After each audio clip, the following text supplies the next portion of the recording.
over the next 5 years, there is expected to be roughly $7 trillion to be spent on the development of digital infrastructure.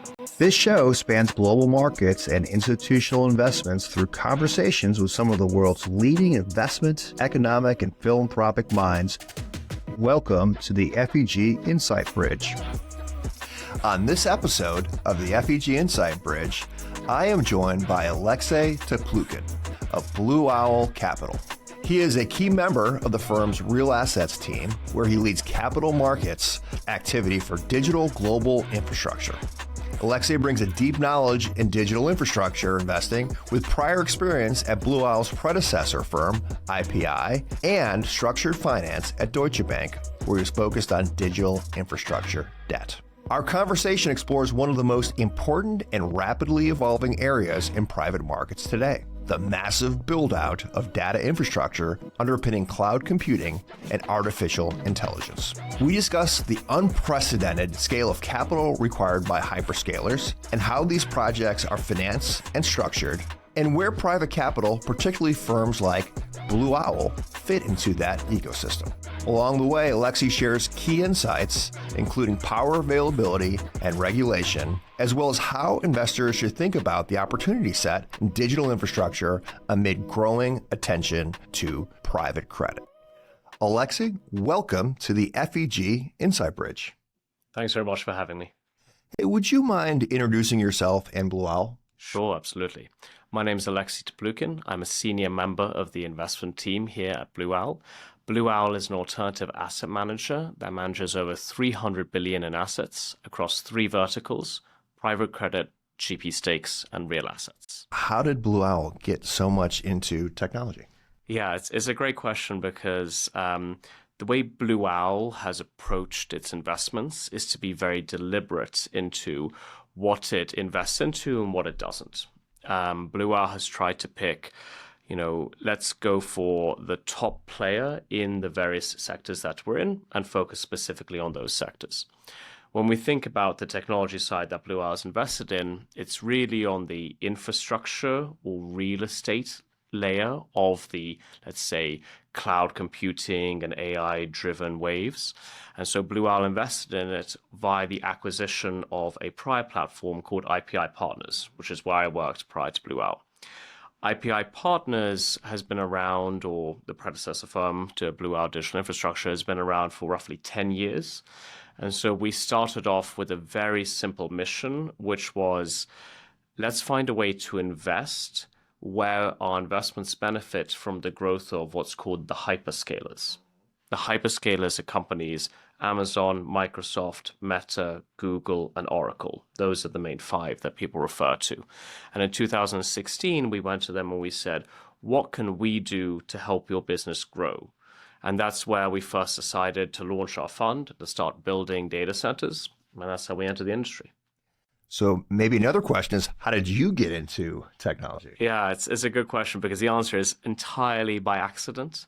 The first data center deal that I looked at, the first digital infrastructure deal that I looked at was in 2010, so 16 years ago now. This is before cloud computing was a thing, before AI was a term, before even hyperscalers was a term. Right. And I stumbled across it. I was working at Deutsche Bank at the time, and a lending opportunity came across my desk. And it was to lend money to construct a data center that was leased to an investment-grade tenant.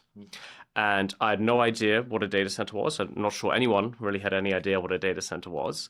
But I knew that the investment-grade tenant was a strong offtake, and the contractual cash flows that were signed was something that I could lend against. Mm-hmm. And so I learned more about what a data center is, what it does, how critical it is for the way, frankly, the modern society functions now, but always with a fundamental lens on how much of my loan, how much of my investment is repaid by these contractual cash flows. And what I think is very interesting now is that concept has still remained the fundamental underpinning of our underwrites to today. So 16 years ago, I had no idea what a data center was, but I knew that an investment grade cash flow was something I could lend against. Now, fast forward to today, I know more what a data center is, Hopefully. but it's still, can I get my investment repaid by these investment grade contractual cash flows? So maybe help listeners, viewers understand just how massive this build out is. Is there any historical analogies that you could maybe provide? Yeah. So when we think about historical analogies, I like to use kind of two sides of this, actually. So it seems that every day you can open up a newspaper, you can look up a news article, and it says a new data center is being built, or there's a new development, or there's a new data center operator, something is happening. And that is definitely exciting. That's why people are talking about the space. We try to make analogies to large other, let's say, build-outs of infrastructure, things like fiber, airports, maybe even going all the way back to railroads, just large build-outs of tangible long life assets that we still use today, even if they were built 20, 30, 40, 50 years ago. Data centers as a proportion of those build outs are still a little bit smaller than those. So the amount of capex spent on data centers relative to the GDP of the economy now versus the amount of capex spent on railroads relative to the GDP of the economy then, data centers still represent a smaller fraction, but a meaningful fraction. There is a large amount of the economy that is being spent on data centers.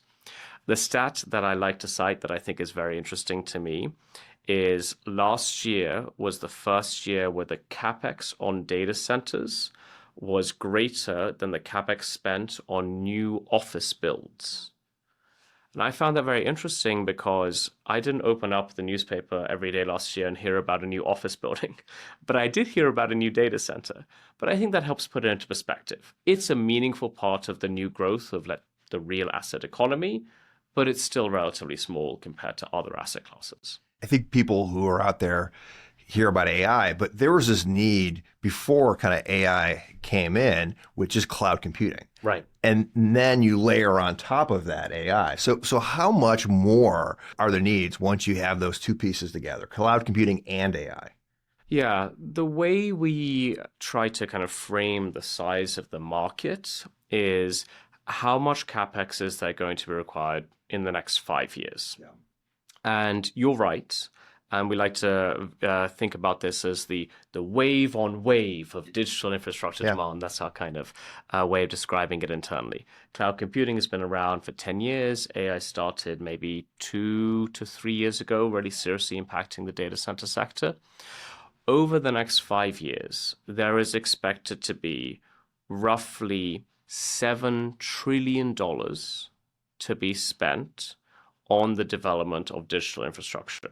7 trillion. Just to repeat 7 that. trillion with a that's T. Fact. Yes. Correct. That comes from a McKinsey study. And that 7 trillion represents the land, the buildings, importantly, the computer servers inside, the cabling, everything that goes into it. Now, that's obviously a big number. And the way we think about it is we're not addressing all 7 trillion, despite maybe our grand ambitions. You're pretty big. We're not going to do all of it ourselves. But I think it underscores the importance of why we are involved at all. When you look at the companies that are working in data centers, these are some of the largest, most well-capitalized companies in the world, AAA, AA rated credit spreads. But even they cannot do it themselves. There needs to be a partnership between public companies, private capital, that allows us to build out this capacity to further support the development of data centers, which helps underpin the overall growth of the economy. Bringing up the financing need. So if I think of kind of the Mag 7, right? These are just massive earners. I mean, they generate so much free cash flow. Mm-hmm. Do they need external financing? Yeah, I think it's really a question of financing, but also a question of expertise. So if you think about what some of these companies are at their core, you think about Google, it's a search engine, it's an advertising machine. You think about Meta, it's really an advertising machine now as well. Microsoft, Oracle, Enterprise Software. Amazon maybe stands out a little bit as, it's a company that is very, very good at sending packages around the world and then also great at storing data and sending data across the world. Yeah, AWS. So when we think about that, when you talk about the expertise of these companies, none of them are natural experts in building and owning long life infrastructure or real estate assets. That's not their core business. I think if you were a shareholder of these companies, you might say, Microsoft or Amazon, any of these companies, your business is to develop great software and to generate recurring revenues from that software, not necessarily invest into large capex items. So from an allocation of capital, if these companies had $1 to spend, they might want to spend $1 investing in R&D for software or buying back their shares, rather than investing in a relatively conservative yield profile of data center ownership. And then you talk about the expertise side. The difficulty that data center development poses can be quite material. In order to create a data center campus where one didn't exist beforehand, it may take years of planning, of development, years of construction before you get to a functioning operating data center. And that requires a relatively specialized set of skills. We have within our portfolio companies over 1,000 people whose job it is to wake up every morning and think about data centers. And that's not the core competency necessarily of one of these software companies, nor I think should it be. And so those two things together really help you understand why, number one, it's helpful for them to have a partner just to create it. But number two, the synergies of working together with an expert in data center development can be beneficial for both sides. So maybe that gets into how these are structured. Are these are they the tenants? Are they the owner? Like how do these work? Yeah, so a typical structure is actually very simple. The data center operator is the landlord. So it's a company that we will own or property that we will own. We'll buy the land. We will enter into a long-term lease with a hyperscaler. Those long-term leases can be between 15 and 20 years in length, so really a material amount of time. We'll build this data center, and then at that point, we are the landlord, they are the tenant, like any other commercial building or infrastructure asset, and we'll receive a predetermined cash flow, like rent, a monthly rent check, effectively, every month for the next 15 years, and then hopefully renewed there over time.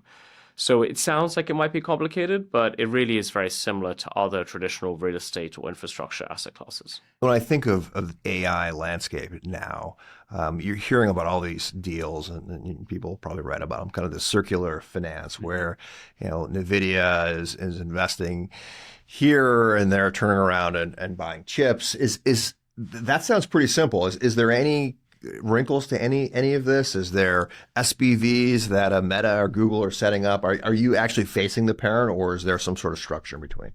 Yeah, it's slightly a complicated answer because there are lots of different things at play. To take the first part of your question, let's separate out maybe the AI ecosystem from the infrastructure ecosystem. Okay. The AI ecosystem, I think it's fair to say, is something that chip makers like NVIDIA are trying to encourage. Yeah. Ultimately, NVIDIA wants many more customers to buy their chips into perpetuity. It's a bit of like vendor financing structure. Sure. Yeah. And so a lot of these chip buyers are interlinked because they're also creating what their businesses will do. OpenAI and Anthropic, companies like this didn't exist 5 years ago. So their business plans are still evolving. And it's in NVIDIA's best interest to help foster these businesses to be long-term customers. That's one side of the business. When we talk about our side of the business, we are really involved in the long life infrastructure, the long life owning of the land, the building. And so while that AI ecosystem is a helpful tailwind and drives demand, we are still ultimately facing these investment grade rated entities. Our business is underpinned, again, as we said at the beginning, really by the fundamental credit of the off-takers. So we're not facing a company that didn't exist 10 years ago, that unclear exactly how its business plan will play out. We're facing investment grade rated entities. The second question you mentioned about SPVs, and you mentioned Meta and Google. We did do a joint venture recently with Meta, a deal that I worked on called Project Hyperion, where there was a joint venture set up between Meta and Blue Owl-owned entities to develop a data center in Louisiana. while that sounds maybe slightly complicated at the beginning, the fundamental underwriting was still the same. We own a property, that property is leased to Meta. And so that linkage, the property being leased to Meta and Meta paying rent, or in all the other cases we own a property and it's leased to a hyperscaler and that hyperscaler pays that rent, that remains the same. And that's the fundamental business that we're entering into. We're not betting, does AI grow at 30 or 50%, or does this company commercialize quicker than that company? We're betting, does an investment grade company pay its rent? What we're talking about really is private credit. This is more niche private credit, but it is private credit. Why wouldn't some of these big hyperscalers just tap the public markets for these?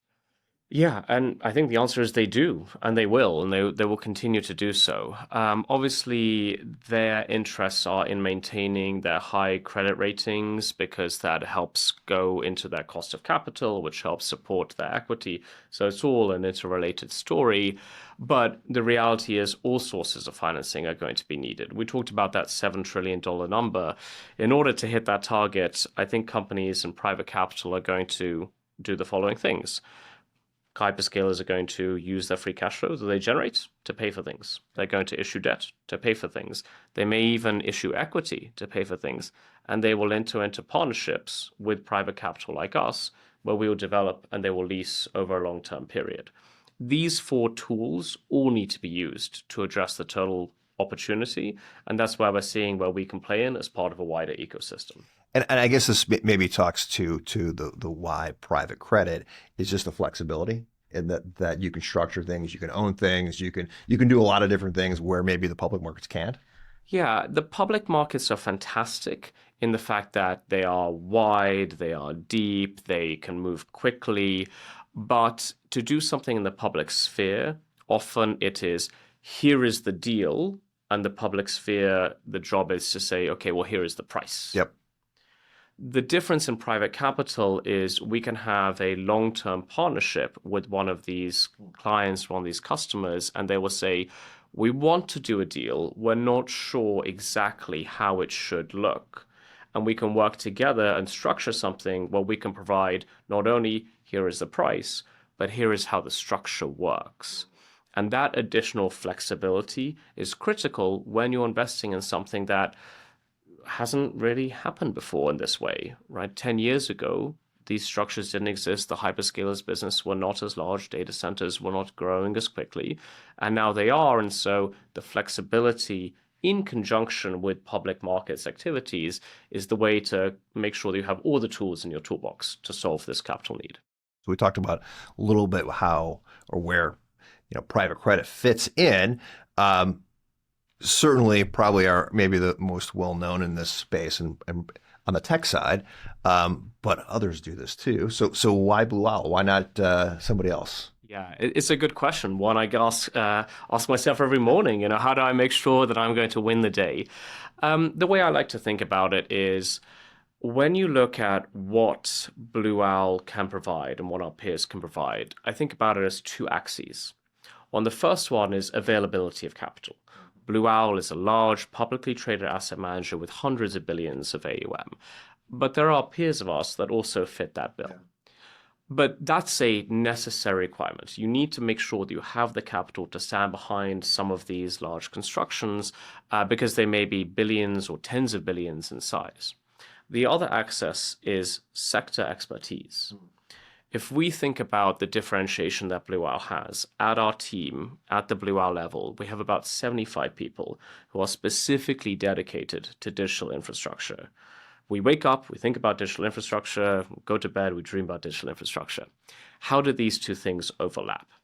When we are negotiating with a counterparty who wants the expertise of someone who is invested in digital infrastructure, if they go to an asset manager, that asset manager may not be an expert themselves. They may own a portfolio company that invests in digital infrastructure, which their portfolio company handles. And every quarter, a board meeting happens and they have a decision. But it's not the job of the investment manager in that case. For Blue Owl, it is the job of the investment manager. Our job is to know everything about data centers, how they are developed, how they are financed, how they are monetized. The second layer is the expertise. We have on our team people who are experts in development, experts in power, experts in leasing to hyperscalers, experts in operating them. And so this combination puts us in a bit of an unusual space. We are able to be experts in digital infrastructure and have the capital to speak to it. And that's how we think, well, at least I hope, that we can differentiate ourselves to our peers. And so far, it seems to be a good combination. Well, that's a good commercial. We've had a long track record in developing these data centers. And I think it really ties back to that combination of we have the expertise, the capital, and therefore the ability to really access this market in scale. Well, you mentioned one deal example. Can you maybe give another one? You mentioned Hyperion. Is there Beignet or like I love all the different code names you have. That's for these. right. Yeah. That's right. So Hyperion or Beignet, this was the deal in Louisiana. Yeah. Very proud of it. It was a deal that was relatively publicly in the press. So while this project Hyperion is obviously a large one, there are many others, and they're all my favorite children, right? It's because they all share the same fundamental. We are a landlord where we're leasing out on a long-term contract to investment-grade counterparties. And so whether that counterparty is a AAA rated counterparty, AA rated counterparty, an investment-grade rated counterparty, they all have similar characteristics, and I'm very happy to do any of them. And I hope that we'll do many more over the next few years. Just take Hyperion as an example. I mean, and I think people understand the concept of a data center. Mm-hmm. Maybe if you're in the corridor in Northern Virginia where they're everywhere, mm-hmm. or we have some in Ohio and in the Columbus area, but probably listeners who haven't seen a data center, they may think it looks like some sort of industrial, logistics center. Like, maybe give an example of like how big this is, like the scale of these projects. They're massive. Everything that you said is correct. One data center by itself really does look like a large light industrial logistics center. It's meant to be a big building without walls, out of the way. One of the benefits, however, is it doesn't have trucks moving in and out. Every hour is just a computer that is on and helping provide the internet. A large data center building right now is around 500,000 square feet. And so when you talk about campuses of these data centers, we have some investments where the amount of data centers on any one campus is maybe 10 or 15 of these 500,000 square feet buildings. So it starts becoming, really meaningfully large in various areas. And how many acres is this? So the largest transaction that we've done, the total campus spans about 5,000 acres. 5,000 acres. So I think that's roughly the size of Manhattan. So it is quite large. So I paused on 7 trillion. I'm going to pause here. The size of Manhattan. Right. I mean, that's incredible. So we did a site visit, and it took about 3 hours to drive around, not 3 hours to walk around, but 3 hours to drive around the site. A few blocks in Manhattan is probably 3 hours of traffic. Exactly. But I think it talks to the important part of it, which is data centers really underpin everything that we do now that's online. And so if you just think about, how you interact with technology, if you think about today and what it was like 5 years ago, what it was like 10 years ago, I think many people would say that the use of technology has just been exponentially increasing. That technology has to sit somewhere. Your ability to access data on your phone or your computer has to sit somewhere. That somewhere is a data center. So that helps to explain why these data centers are big and getting bigger and why they're located in various regions. I don't think that on an average day, many people necessarily go past a data center, but it is sometimes interesting, if you really want to understand where the heart of the internet lies, it lies in a big windowless box. I think that's helpful. And I want to talk about some of the project risks. And you think about Manhattan, it's power. And just think of powering Manhattan, right? And so how do you think about getting the power to these massive campuses? It's a challenge. Yeah. And maybe that's actually why a firm like Blue Owl Digital Infrastructure exists. If it were easy, everybody would do it. Yeah. You would need a specialist to do it. Ultimately, what this power challenge is how do we modernize the grid? how do we put enough generation, how do we put enough transmission into areas where it's needed, and then how do we transport that information from the data center to the people that are ultimately using it. Part of it absolutely is building new generation, building new power plants that are able to set up and make sure the computers are always on. But in addition, a lot of the time these data centers need to be connected to the grid because the grid is ultimately the most reliable source of power that we can have. So the answer to your question is it's difficult, it's a multi-year process, but importantly, that power risk is passed on to the tenant. So our job, our responsibility for our investments is making sure that there can be power available and making sure that the tenant is comfortable that there will be power available. But many, many times the tenant will just sign the power agreement directly with the power provider and will be there as a good developer actually creating that opportunity. But we won't be taking that power risk ourselves. It's not, our job is not, hey, let's buy a piece of land and hope that there is power, or let's try to take a speculative bet on whether power is available. That's the job of a power developer. And while I think that that can be a successful and profitable endeavor, that's not what our area of expertise lies. I've heard from others the challenges of power. And I think you may have seen there was something that the White House recently published called the Ratepayers Protection Pledge, which was signed by all of Microsoft, Amazon, Meta, Google, and Oracle, unsurprisingly, similar tenants that we target, plus a couple of the other large AI names. And what they committed to do was to build or pay for new infrastructure for the grid, whether they use it or not, also invest in local jobs, also partner with communities. And what that is able, or what they are saying, and what we have seen and observed, is that it's actually able to pull down energy prices in a region when done properly, because the new investment that the hyperscalers are putting in essentially takes some of the burden of the ratepayers in that region. So it's not intuitive when you say it, when you think about it initially, okay, more demand for power means higher prices. But in reality, what we've been able to see where data center development has been done right, communities have actually been able to benefit from. Gotcha. I did want to ask about this other risk, and it's sort of obsolescence. Sure. Right. You've mentioned, hey, AI didn't really exist in a commercial form. I mean, we've been studying AI since probably the 50s, but like in a commercial form the last 2 or 3 years. Can these data centers, these giant campuses, can they be obsolete in a few years? What does that do? Is that a risk? Yeah, the way we think about it is actually relatively easy. So when you invest in a data center, as a landlord, you invest in the land and the building. Yeah. You do not invest in the chips or the computers inside. That's the responsibility of the tenant. Yep. Why is it the responsibility of the tenant?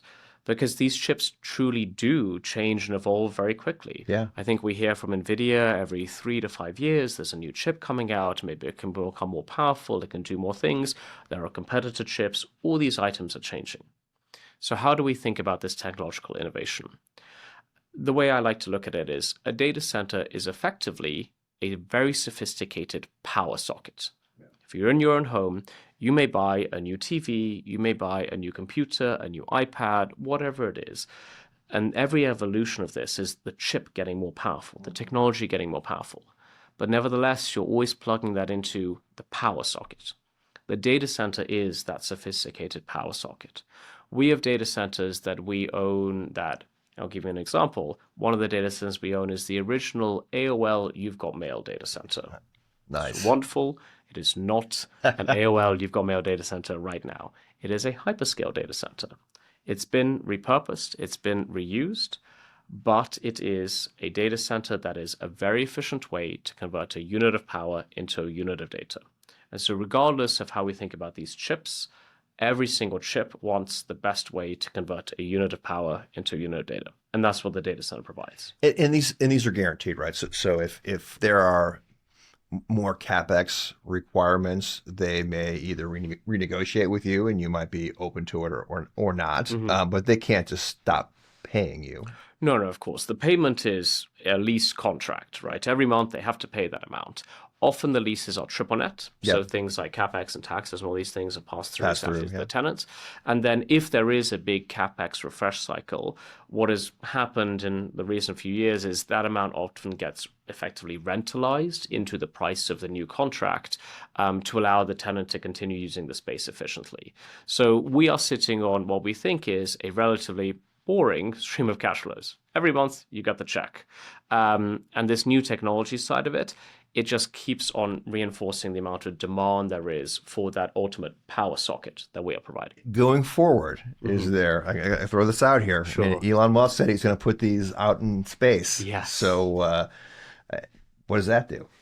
Space is the final frontier. No, I think it's an interesting question because with a problem like the bottleneck in land and power, everyone is trying to work on a solution. And Elon Musk owns a satellite company, and perhaps data centers in satellites in space will be a solution.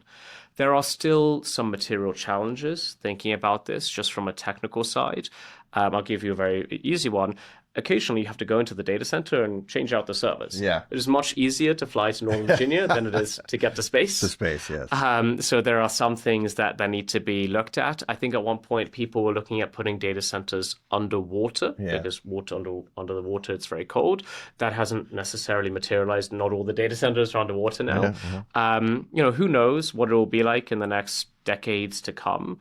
But I think that the easiest way to solve the problem is still let's build a data center. Let's try to work as a developer with the communities to get the land, to get the power.